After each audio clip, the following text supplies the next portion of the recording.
మన దేశంలో AI బాధితులలో first ప్లేస్లో ఉన్నది హీరోయిన్లు అయితే సెకండ్ ప్లేస్లో ఉన్నది జాతీయ జంతువు పెద్ద పులి.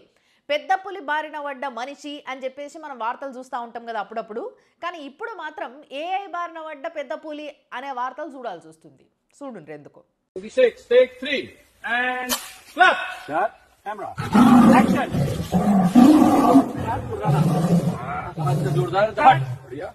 చూసిరుగా ఏఐ దరిద్రం.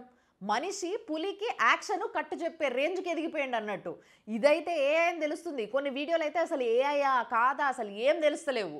అట్లా ఉండేసరికి కొంతమంది మహామేధావులు కూడా ఛానళ్ళలో కూర్చొని వీటిపైన డిబేట్లు పెడుతారు. ఈ వీడియోల పైన ఏడవాలనా నవ్వాలనా అర్థమవుతలేదు. చూసారు కదా ఇట్లా రకరకాల ఏఐ వీడియోలు అన్నట్టు. ఒక సాధువు కూర్చుంటే వెనకాల వచ్చి పులి కూర్చున్నట్టు ఇట్లాంటివి కొందరు క్రియేట్ చేసుకుంటా ఉన్నారు. ఇట్లాంటి వీడియోల పైన ఎవరికి నష్టం లేదనుకోండి.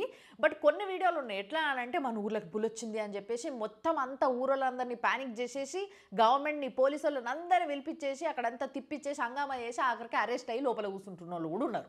నిజంగా పులి గాండ్రిస్తే కిలోమీటర్ దూరం నుంచి అట్నుంచాలంటే వెనక తిరిగి కూడా చూడకుండా ఉరికిపోతారు. అట్లాంటిది వాళ్ళ ఈగో ఏదైతే ఇన్ని రోజుల నుంచి దాగుంటుందో దాన్ని అంతా సాటిస్ఫై చేసుకుంటారు అనమాట ఏ వచ్చినప్పటి నుంచి. సరే చనువిచ్చింది కదా అని పులితో ఆడుకుంటే మాత్రం ఇది ఇట్లనే కంటిన్యూ అయ్యి తర్వాత పులితో ఐటమ్ సాంగులు చేపించుడు, పులిని బయట ఇంటి బయట కాపలా ఉంచుకున్నాడు, వాటితో అన్ని పనులు చేయించుకున్నాడు, ఇట్లాంటి వీడియోలు కూడా వచ్చేస్తాయి ఇక తొందరలో.